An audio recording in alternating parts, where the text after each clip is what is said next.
Assalamualaikum warahmatullahi wabarakatuh. Alhamdulillah pagi ini kita bisa bersua kembali, saya bisa menyapa Anda kembali di program rutin kita selama Ramadan tahun ini, di program Obsesi Obrolan Sehat Sahur Dini Hari yang masih didukung sepenuhnya oleh RSU Muhammadiyah Ponorogo. Semoga sehat Anda, semoga nyaman Anda pagi ini, dan semoga Anda berbahagia yang penting, sehingga Anda bisa melaksanakan ibadah puasa ini dengan sebaik-baiknya. Dan tentu kami mencoba menemani apapun yang sedang Anda rasakan di pagi hari ini, dan semoga ini bisa menemani suasana sahur Anda teman-teman semuanya. Dan monggo silahkan, kalau memang di awal-awal ini mungkin masih tahapannya adalah masih menghangatkan menu sahur bersama dengan keluarga, silahkan itu Anda lakukan, tapi jangan dilupakan, artinya Anda jangan terlena karena obsesi jadi lupa nanti sahurnya ya. Jangan sampai seperti itu, berdosa saya nanti.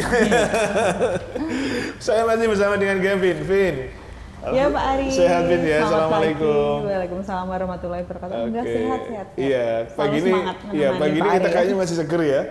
Seger beda dengan yang kemarin kayaknya. Kalau kita masih mungkin seger. tidurnya cukup ini. Nutrisinya cukup. Oke. Dan pagi hari ini kita dengan siapa ini, Vin? Dengan bintang tamu. Bintang tamu yang sangat spesial. Sangat spesial ya pagi hari ini. Karena narasumber kita pagi ini adalah Dr. Hesti Nilamayasari, SPP atau spesialis paru. Ya, dokter paru di RSU Muhammadiyah Ponorogo. Kita akan membicarakan tentang tuberkulosis Pak Ari. Tantangan dan tips berpuasa bagi penderita tuberkulosis ya. Oke, assalamualaikum warahmatullahi wabarakatuh, Dr. Hesti. Waalaikumsalam. Kabar baik, kabar sehat. Alhamdulillah. Alhamdulillah bisa bersama dengan kami dan menemani sahur kita, Yovin ya. Seneng kita kalau sahur ditemani dengan beliau-beliau kayak gini ya. Tambah ilmu ya Pak Ari. Ilmu, betul. Iya. Oke, tema kita menarik teman. Jadi terkait dengan TB atau TBC, sama ya dok ya, TB sama TBC? Sama. Oke. Jadi itu teman-teman, jadi kita akan bahas insya Allah selama 2 hari, dan kebetulan kalau tidak salah besok ya Vin ya? Besok tanggal 24 Maret itu diperingati sebagai Hari Tuberkulosis Sedunia. Wow, jadi kita momennya pas banget ini. Jadi menghadapi Hari Tuberkulosis ya. Oke. Dok, sebelum ke materi dok, saya ingin tahu seberapa sih atau gini, seperti apa TBC ini di masyarakat kita dok, atau di Indonesia paling tidak, seperti apa? Ya, untuk situasi tuberkulosis memang masih sangat banyak ya kita temukan untuk kasusnya ya. Jadi di dunia itu dulu di tahun 2023 itu Indonesia malah menempati ranking kedua. Di dunia? Kasus, ya. Wah, juara. Jadi ranking kedua kasus TB sedunia. Itulah, jadi ini memang tantangan besar bagi kami ya, bagi kita semua. Itu untuk gimana caranya sih untuk memberantas penyakit tuberkulosis ini. Jadi ya kita sama-samalah, kita sebagai klinisi, sebagai tenaga kesehatan, juga masyarakat lebih aware dengan penyakit tuberkulosis ini, karena memang masih banyak kita jumpai penyakit tuberkulosis di masyarakat. Kenapa dok ya kira-kira? Saya belum buka ini kan, bukan nanti bagiannya Mbak Gavin. Ya nanti, mungkin karena gini, memang tuberkulosis ini kan penyakit menular ya, penyakit yang memang sangat menular ya. Jadi kadang orang itu ada anggapan di masyarakat bahwa penyakit tuberkulosis itu adalah penyakit yang dia harus dikucilkan seperti itu. Terus apalagi untuk pengobatan tuberkulosis itu kan juga masih butuh proses, kan pengobatannya jangka panjang ya. Dan ini orang-orang yang merasa bahwa kadang itu merasa kok lama sekali pengobatannya, dan kalau sudah dikasih obat dan dia sudah merasa enak, akhirnya obatnya dihentikan seperti itu. Tapi bisa sembuh nih? Bisa sembuh. TB bisa disembuhkan asalkan pengobatannya teratur dan disiplin minum obat. TB bisa disembuhkan. Jadi jangan khawatir bahwa tuberkulosis tidak bisa disembuhkan, TB bisa disembuhkan itu. Ya. Terus kemudian pertanyaan berikutnya yang selalu membuat penasaran antara Gavin dan saya ini, lebih banyak perempuan atau laki-laki dok? Kalau TBC atau Win ini? Kalau di penelitian lebih banyak laki-laki. Waduh iya Win, kena lagi saya Win. Kemarin ya. Kenapa ini ya? boleh tanyakan aja. Kenapa dok ini dok? Ya salah satu adalah faktor resikonya adalah perokok ya. Jadi laki-laki itu kan kebanyakan perokok ya. Jadi merokok itu merusak sel-sel di saluran pernafasan itu yang menyebabkan kuman TB gampang sekali masuk ke saluran nafas. Tuh. Jadi penelitian laki-laki lebih banyak daripada perempuan. Paling tidak 1 poin aman, Vin. Ya, karena saya tidak ngerokok. 1 poin aman berarti. Resikonya agak rendah berarti. Ya, Vin, sekarang waktunya kita buka laptop kita, Vin. Iya, Dok. Jadi mungkin tadi sudah dijelaskan sedikit ya, Dok. Jadi yang dimaksud TBC atau tuberkulosis itu sebenarnya apa, Dok? Tuberkulosis adalah penyakit menular yang disebabkan oleh kuman Mycobacterium tuberculosis. Jadi dan itu bisa menyerang paru-paru dan juga organ di luar paru. Sekarang memang banyak pertanyaan di masyarakat. Kadang saya menemui juga pasien datang ke poli ya, itu dengan membawa hasil laboratorium. Ternyata ada benjolan misalnya di leher ya, ada limfadenitis TB. Kadang pasien gini, loh dok, saya tuh enggak ada batuk, kok bisa saya tertular TB? Itu yang banyak terjadi pertanyaan di masyarakat. Padahal saya itu tidak batuk. Akhirnya kita menjelaskan bahwa TB itu ada 2 yang diserang. Selain di paru-paru juga di organ seluruh tubuh. Ya bisa di otak, bisa di kelenjar limfe, bisa di tulang, di kulit, pokoknya semua organ tubuh bisa terkena tuberkulosis. Oh. Dan itu sama nggak, Dok? Mohon maaf. Iya. Sama itu. Artinya TB penyebabnya. maksud saya yang nyerang kulit, yang nyerang tulang itu sama. Sama. Ya kumannya Mycobacterium tuberculosis. Oke. Dan dokternya juga dokter Hesti ini semuanya. Kalau misalkan TB tulang juga dokter Hesti. Iya. Oh gitu ya, berarti sama ya, Dok? Iya, ya pengobatannya sama dengan TB. Di dalam lingkupnya dokter spesialis paru gitu ya. Iya. Oke. Kalau penyebabnya sendiri, Dok, selain penularan dari kuman itu sendiri, apakah ada hal lain, Dok? Maksudnya bagaimana? Kan penyebab TBC tadi kan kuman TB. Mycobacterium tuberculosis ya, Dok ya. Apakah ada misalnya penyebab-penyebab lain? Apa karena misalnya kurang menjaga higienitas sehingga gini, kalau tuberkulosis kan memang penularannya dari orang yang sudah punya penyakit TBC ya. Begitu dia batuk ya, percikan batuk, dahak itu kalau ada orang di dekatnya, paling nggak jarak 1 meter, kalau pasien batuk, dia akan percikan dahak ini akan ditangkap oleh mereka yang berdekatan, maksudnya dihirup lah ya, akhirnya masuk saluran nafas. Jadi masuk saluran nafas, akhirnya kuman TB itu kan masuk ke paru-paru. Di situ tergantung dia mau istilahnya berhinggap di mana. Kalau di paru ya di paru, kalau dia ikut aliran darah dia bisa ke seluruh tubuh. Ya faktor resikonya banyak memang. Kenapa orang bisa terkena TB ya? Bisa karena ada kontak serumah, misalnya dalam satu rumah ada yang terkena TBC dan keluarganya itu bisa juga ketularan. Misalnya bapaknya kena TB, ibunya, anaknya atau cucunya juga bisa tertular. Terus pasien-pasien yang imunokompromis, contohnya pasien yang diabetes, pasien HIV ya. Terus orang gizi buruk, perokok tadi itu ya. Terus anak balita dan juga remaja. Itu adalah faktor resiko kenapa dia bisa tertular tuberkulosis. Dok, artinya siapa saja bisa terkena TBC ini, Dok? Bisa dari mulai anak-anak sampai dewasa, orang tua bisa, semua orang bisa. Sama sekali tidak ada hubungan, tidak ada pengaruh genetik itu nggak ada? Nggak ada. Nggak ada. Nah, ini karena kan dari kuman dari bakteri tuberkulosis yang ditularkan ke manusia. Oke. Saya agak coba tarik ke jauh, Dok. Ada nggak negara itu yang sudah bebas TB gitu, Dok? Negara yang bebas TB yang mungkin di dunia ini lah namanya negara. Ini kan sebenarnya kan hanya penularan kan, artinya menular. Kemudian kalau itu misalkan diisolasi dengan baik, sebenarnya kan selesai masalahnya, Dok. Atau gimana, Dok? Ya memang penular untuk selama ini memang mungkin ada ya, mungkin negara-negara yang sudah maju mungkin ya ada penyakit TB tapi mungkin tidak kecil, bukan bebas TB tapi mungkin kecil ya, karena juga mungkin tergantung dari negaranya juga, terus kepadatan penduduknya itu juga mempengaruhi ya. Jadi memang yang dilaporkan itu adalah negara-negara yang penduduknya padat. Ya, otomatis resikonya ya. Ya, contohnya Cina ya, India, Indonesia, itulah negara yang paling banyak kasus TB-nya di dunia. Oke, karena lebih ke populasi atau lebih karena apa ya, Dok? Kalau menurut analisanya Dr. Hesti? Populasi juga menentukan, terus kepadatan penduduk ya, terus itu, ya. Terus sumber daya manusia juga mungkin mempengaruhi juga. SDM ya. itu pengetahuan terkait dengan TB ini bisa jadi. Ya, jadi semua bisa mempengaruhi. Oke. Kalau gejala TBC sendiri seperti apa, Dok? Kalau gejala TBC biasanya batuk ya, batuk terutama biasanya batuk berdahak ya, lebih dari 2 minggu. Terus ada keluhan, mungkin nyeri dada, ada sesak nafas, ditambah dengan mungkin juga disertai ada batuk darah ya. Jadi hati-hati kalau batuk ada darahnya ya, mungkin kemungkinan juga bisa TB.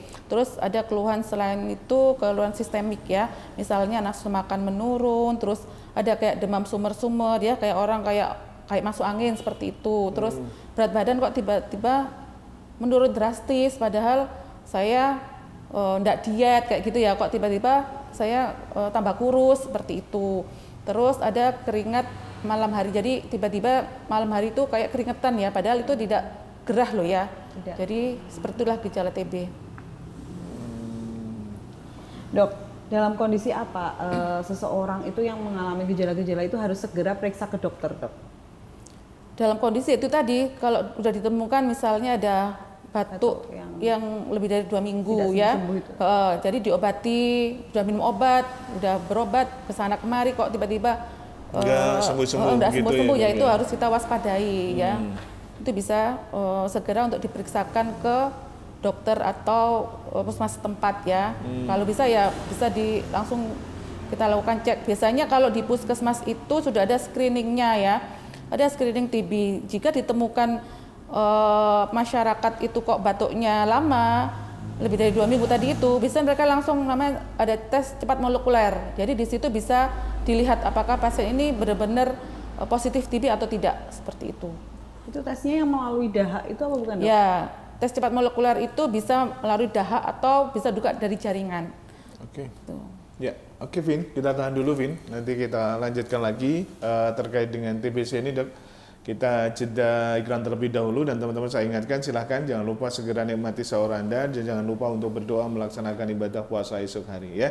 Kita akan jeda sejenak, selepas beberapa iklan kita akan balik lagi, masih tetap di Obsesi, obrolan sehat sahur dini hari, didukung sepenuhnya oleh RSU Muhammadiyah Ponorogo.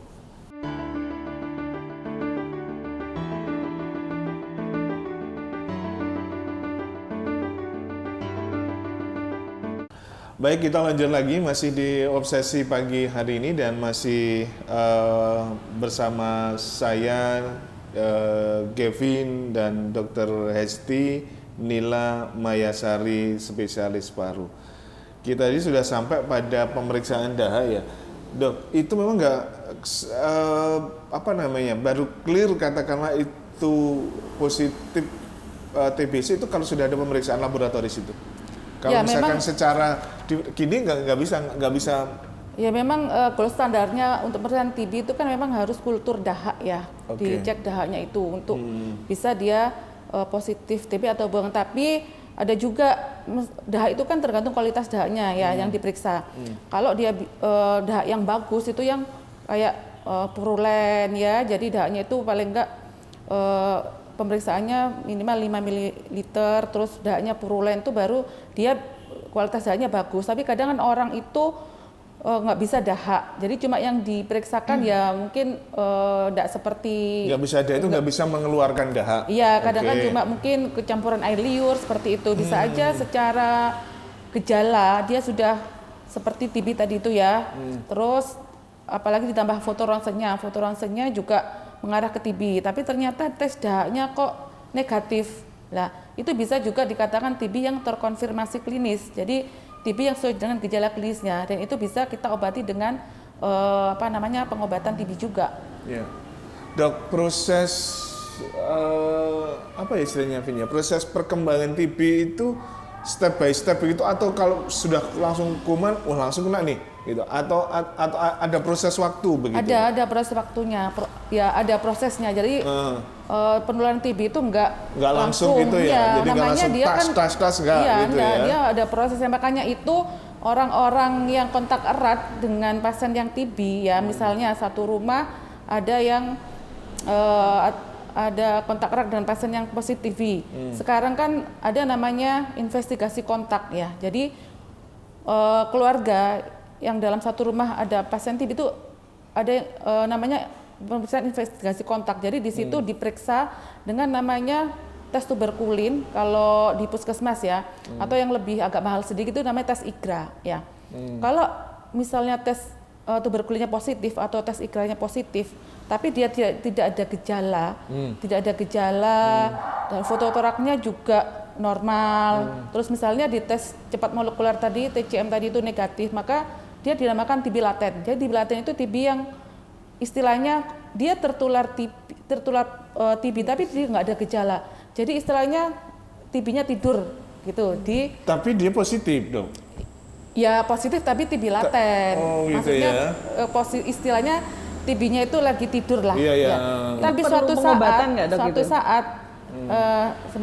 saat 5 tahun dia bisa positif muncul TB kalau 5 tahun ke depan dia bisa terkena TB. Dan itu yang ditanya Mbak Kevin itu ada pengobatannya untuk jadi tes obat pencegahan namanya TPT. Itu ada obat pencegahan untuk biar TB-nya tidak aktif gitu loh. Biar tidur. Oke. Jadi tanpa gejala seseorang bisa jadi ya dok ya, bisa. Iya, namanya TB laten gitu. TB laten ya. Oke. Sama sekali tanpa gejala dok. Ini saya pengen tegasin lagi nih. Nggak ada gejala, nggak ada batuk. Foto rasanya normal ya, orang sehat.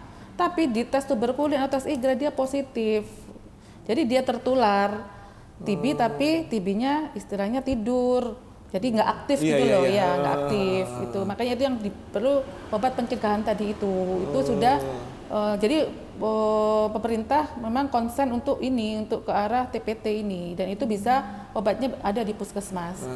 Karena yang melakukan investigasi kontak itu dari puskesmas. Biasanya yang TB laten itu keluarga atau ada yang tidak keluarga pernah ditemukan TB laten ini? Ada juga mungkin teman sekantor. Oh, masih ada, kalau di tracking masih nyambung lah begitu ya. Nyambung, iya. Ada juga. Dok, TB laten ini apakah bisa juga menularkan ke orang lain, dok? Nggak bisa, karena kan dia nggak ada gejala. TB bisa ditularkan kalau dia ada itu tadi batuk, percikan dahak ya. Jadi batuk, maka orang yang di dekatnya dia bisa kayak menangkap percikan dahak itu dari saluran nafas. Tapi kalau TB laten dia nggak menular karena kan dia nggak ada gejala. Nggak ada batuk begitu atau nggak ada gejala dok? Kan nggak ada gejala, maaf. Dia nggak ada gejala, kan nggak ada batuk. Ya orang sehat aja kayak kita. Misalkan misalkan batuk keselak gitu. Misalkan yang TB laten, posisinya TB laten, tapi sekarang ya gitu terus itu nggak bahaya juga. Kan dia nggak ada, kan namanya batuk kan lebih dari 2 minggu. Kalau dikatakan batuknya TB itu lebih dari 2 minggu, ya. Kalau cuma gitu aja ya mungkin karena di sini ada apa? Iya, gatal gitu. Saya bayangkan deh kalau misalkan TB laten bisa menular, betapa mengerikannya begitu loh ya. Betapa banyaknya kasus TB. Betapa mengerikannya begitu ya. Oke. Dok, tadi itu sempat Dokter Hesti jelaskan ya, mungkin ada TB selain paru yang di lain tempat itu dok, selain paru. Nah itu gejalanya apa sama dengan TB yang paru dok? Apa juga batuk gitu dok? Nggak ada. Kalau TB itu namanya TB ekstra paru ya. TB ekstra paru nggak ada gejala batuk ya, tiba-tiba kayak ada benjolan seperti itu. Kebanyakan ya memang ada benjolan di leher atau di kulit seperti itu, atau kalau misalnya di perut peritonitis TB gejalanya mungkin orang mual muntah, terus terasa begah, terus kalau di foto itu kayak ada step ladder gitu ya di peritoniumnya gitu. Kalau TB tulang dok, saya penasaran jadi ini. TB tulang apa ini gejalanya? Kalau TB kulit kan ada benjolan dan sebagainya. Kalau TB tulang ya mungkin nyeri dulu ya, nyeri di tulang. Ya seperti itu. Oke. Biasanya di mana dok? Di tulang di kebanyakan semua? Tulang belakang ya itu. Kalau kita temui. Perjalanannya karena kuman tadi Gimana dok bisa sampai tulang, sampai kulit? Ya itu tadi dia bisa lewat aliran darah. Oh, lewat aliran darah gitu iya. ya. Akhirnya ke organ yang lain. Dok, jadi kemana ya? Iya. Saya lagi dia bisa mikir juga nempel kemana-mana, ke organ tubuh mana-mana. Ya? Iya. Jadi nggak bisa kita menghentikan, kamu berhentilah di sini gitu. Nggak bisa ya dok ya? Maksudnya gimana berhentikan kamu di sini? Jangan ke paru lah, ke tulang aja atau ke kulit. Ini nggak bisa ya dok ya? Dan namanya aliran darah dia juga kan ngalir terus. Tapi ketika seseorang itu imun tubuhnya baik, mungkin TB-nya itu nggak aktif kayak TB laten tadi ya dok ya? Atau gimana itu untuk seseorang? Ya kalau tergantung memang salah satunya imunitas ya. Kalau imunitasnya baik, dia tidak akan ketularan, tidak akan terkena TB selain TB yang tadi TB paru atau TB laten ya. Jadi dia kan bisa melawan tubuhnya sendiri untuk istilahnya mengeliminasi TB di dalam tubuhnya. Meskipun dia kontak dengan orang yang kan terkena TB. memang nggak semua nggak semua orang yang kontak erat dalam satu rumah atau dalam suatu kayak perkumpulan itu TB semua. Bisa ada yang TB, mungkin ada yang TB-nya sudah jelas positif atau TB lain, atau memang dia enggak TB paru juga, maksudnya tidak terkena TB juga tidak terkena TB laten karena imunitasnya bagus. Oh gitu ya. Misalkan ada satu komunitas bisa jadi mungkin yang karena yang nggak semua kena, nggak semua gitu ketularan. Oke. Dok, sedangkan untuk penderita TBC ini dok, dia apakah bisa aktivitas sehari-hari dok, misalnya masuk kerja seperti itu bisa nggak dok kira-kira? Ya selama gejalanya sudah membaik ya dia bisa beraktivitas sehari-hari. Tetap harus pakai masker atau? Ya diusahakan memang untuk 2 bulan pertama dia misalnya sudah terdiagnosis TB ya, dia 2 bulan pertama pengobatan diharapkan ya memang menjaga agar dia tidak ketularan dengan teman yang lain atau keluarga yang lain, dengan ya sebisa mungkin harus pakai masker ya, seperti itu. Kalau untuk pencegahan penularannya sendiri dok, mungkin ada ya ini dari pendengar yang sekeluarga mungkin ada salah satunya yang menderita TBC. Untuk pencegahan penularan yang ada di rumah seperti apa dok? Ya biasanya memang kalau masih bayi itu ada vaksin BCG itu ya, anak yang 0 sampai 3 bulan ya.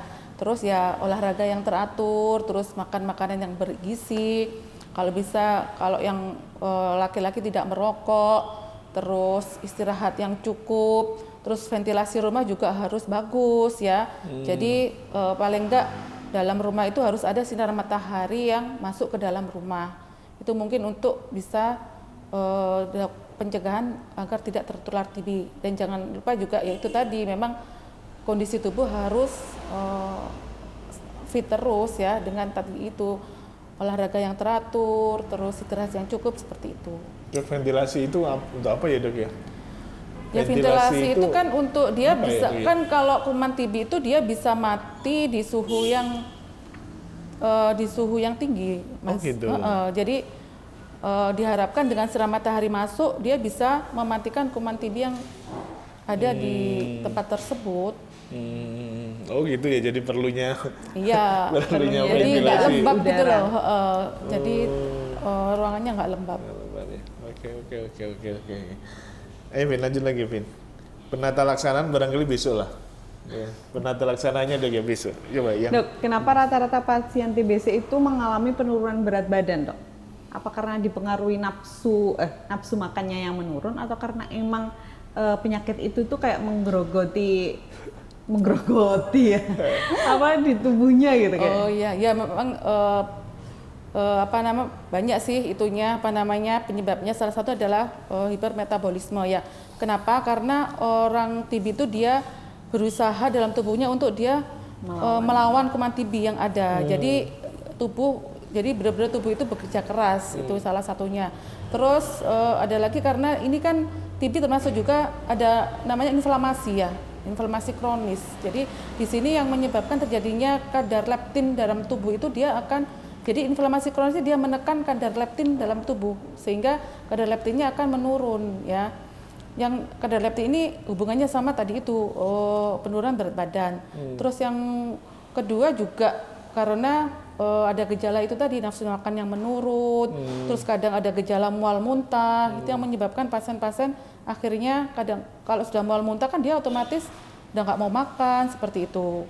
Jadi ini yang menyebabkan penurunan berat badan pada pasien TB. Tapi pengalaman memang gini, Bin, kalau batuk itu saya nggak ngerti itu. Batuk itu kalau mungkin seminggu gitu aja mesti nggak mau makan. Badan tuh mesti nurun.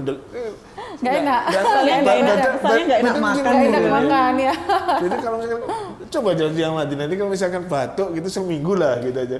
Saya tuh beberapa kali mesti turun 1-2 kilogram mesti kayaknya. Makan juga nggak enak soalnya Pak. Iya, gitu ya. Makan. Oke.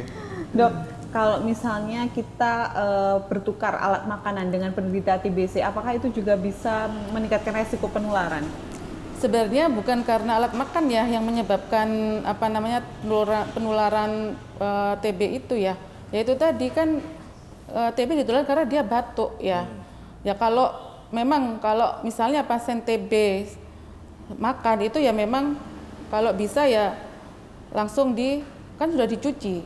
Nggak mungkin TB itu terus dia mencolok ke alat makan itu. Jadi sebenarnya nggak ada penelitian yang mengungkapkan bahwa dari alat makan dia bisa terkena TB seperti itu. Berarti tidak harus misalnya alat makannya disendirikan, nggak sepenting udah dicuci bersih, berarti udah aman gitu ya dok, dipakai oleh anggota keluarga yang lain gitu. Jadi pertanyaannya barangkali bagaimana hidup berdampingan dengan penderita TB secara aman dan nyaman. Tapi jawabannya besok aja dok ya. Oke, kita akan